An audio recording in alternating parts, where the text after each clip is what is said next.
پتھر کا سوپ۔ بہت عرصے پہلے کی بات ہے، ایک چھوٹے سے گاؤں کے پاس جو ایک ندی سے زیادہ دور نہیں تھا، ایک تھکا ہوا سپاہی دھول بھری گلی سے نیچے آہستہ آہستہ چل رہا تھا۔ وہ پورے دن سے چل رہا تھا، اس کی چال میں تھکن تھی، دل میں صرف ایک خواہش تھی کہ اچھا گرم کھانا۔ جیسے ہی وہ سڑک کے کنارے ایک عجیب سے گھر کے قریب پہنچا، اس نے دل میں سوچا، شاید یہاں کوئی ایسا ہو جو میرے ساتھ اپنا کھانا شیئر کر سکے۔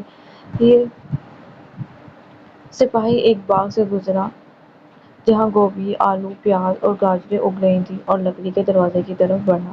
ابھی اس نے دروازے پر دستک دینے کے لیے ہاتھ بڑھایا ہی تھا کہ دروازہ اندر سے کھلا۔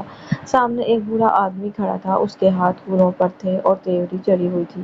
"تمہیں کیا چاہیے؟" بوڑھے نے سختی سے پوچھا، لیکن سپاہی نے مسکرا کر نرمی سے کہا، "ہیلو جناب، میں ایک سپاہی ہوں، قریبی گاؤں سے آیا ہوں، سوچا پوچھ لوں کہ اگر آپ کے پاس کچھ کھانے کے لیے ہے جو آپ مجھ سے شیئر کر سکیں۔" بوڑھے نے اس کو اوپر سے نیچے کی طرف دیکھا اور ٹھنڈی سانس لی۔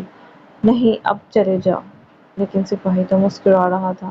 اس نے کہا، "کوئی بات نہیں جناب، میں تو صرف یہ سوچ رہا تھا کہ شاید میرے پتھر کے سوپ میں کچھ اضافی چیزیں ڈالنے کو مل جائیں۔ خیر، سادہ بھی تو بہت مزیدار ہوتا ہے۔" بوڑھے نے چونک کر پوچھا، "پتھر کا سوپ؟" بوڑھا سپاہی بولا، "جی ہاں، بالکل، لیکن اگر آپ اجازت دیں تو میں چلتا ہوں۔" یہ کہہ کر وہ گھر کے سامنے راستے میں آیا، اپنے سامان سے ایک لوہے کی دیگچی نکالی، پانی بھرا، نیچے آگ جلائی اور پھر بڑے اہتمام سے ایک ریشمی تھیلے سے ایک دم عام سا پتھر نکالا اور اسے دیگچی میں ڈال دیا۔ بوڑھا حیرت سے کھڑکی سے یہ سب کچھ دیکھ رہا تھا۔ "پتھر کا سوپ؟ ایسا کیسے ہو سکتا ہے؟" کچھ دیر بعد بوڑھا باہر آیا اور پوچھا، "تم واقعی کیا بنا رہے ہو؟" سپاہی نے بھاپ سونگھی اور ہونٹ چاٹتے ہوئے بولا، "آہ! پتھر کا سوپ، اس سے بہتر کچھ نہیں، خاص طور پر اگر تھوڑا سا نمک اور کالی مرچ مل جائے تو۔" بوڑھا تھوڑا ہچکچایا، پھر اندر گیا اور نمک اور کالی مرچ لا کر دے دیے۔ "کمال!" سپاہی بولا، "لیکن میں نے ایک بار گوبھی کے ساتھ بنایا تھا، کیا ہی مزیدار تھا۔" بوڑھا فوراً باغ سے اس سے اچھی گوبھی توڑ لایا۔ "واہ، زبردست!" سپاہی نے گوبھی کاٹ کر برتن میں ڈال دی۔ "کاش چند گاجریں بھی ہوتیں، بادشاہ جیسا سوپ بن جاتا۔" بوڑھا مسکرایا گیا اور مٹھی بھر گاجریں لے آیا۔ سپاہی نے انہیں کاٹا اور برتن میں ڈال دیا۔